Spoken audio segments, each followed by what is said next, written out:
Republican Nikki Haley suffered a string of significant losses on Tuesday that prompted allies to believe that the end of her 2024 presidential campaign may be near.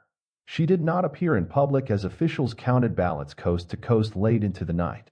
Privately, Haley's team expected Republican rival Donald Trump to win almost every one of the so-called Super Tuesday contests despite their best efforts to stop him. Haley, who as of midnight had logged her only victory of the day in Vermont, spent the night huddled with staff watching returns near her South Carolina home. "The mood is jubilant," spokesperson Olivia Perez-Cubas said. "There's lots of food and music." Later, Perez-Cubas said in a statement that the support Haley received in Vermont and elsewhere showed that the GOP is far from unified. "Unity is not achieved by simply claiming we're united," she said. "Today, in state after state, there remains a large block of Republican primary voters who are expressing deep concerns about Donald Trump. That is not the unity our party needs for success." Despite the party atmosphere, Haley could face growing pressure to suspend her campaign in the coming days. She entered Super Tuesday as a huge underdog in the Republican presidential nomination contest, and she left the day having suffered a series of losses that will make it virtually impossible to stop Trump from securing the 2024 Republican presidential nomination. Trump is expected to win the necessary 1,215 delegates to become the GOP's presumptive nominee later this month. During previous election nights, he has criticized Haley in personal terms, but on Tuesday he made no mention of her at all during remarks at his Mar-a-Lago club in Florida. Haley's departure would mark a painful blow to voters, donors, and Republican Party officials who opposed Trump and his fiery brand of "Make America Great Again" politics.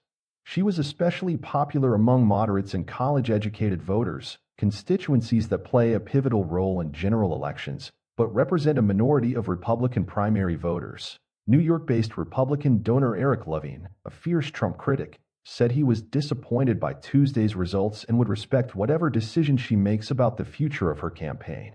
"I'm proud to have supported her and would be proud to support her in the future," Levine said. Haley spent recent weeks aggressively warning the GOP against embracing Trump, whom she argued was far too consumed by chaos and personal grievance to defeat President Joe Biden in the general election this fall. But she was never able to break through with the party's passionate, Trump-loyal base.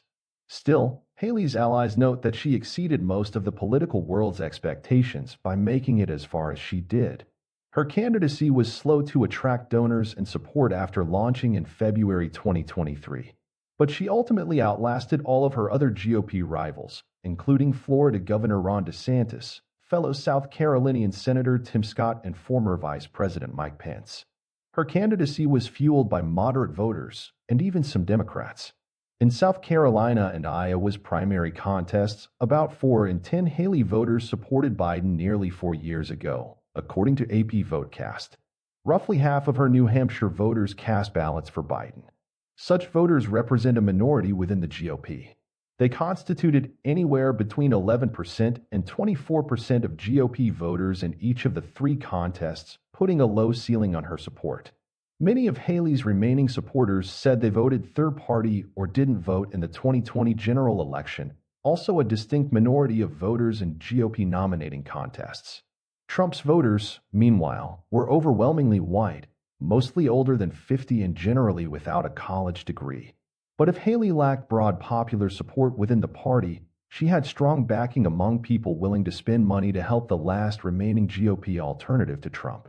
She outraised the former president in January, and her campaign said it raised more than $12 million in February alone. On Sunday, she made history as the first woman to win a Republican presidential primary when she beat Trump in the District of Columbia, a feat she repeated with her win in Vermont.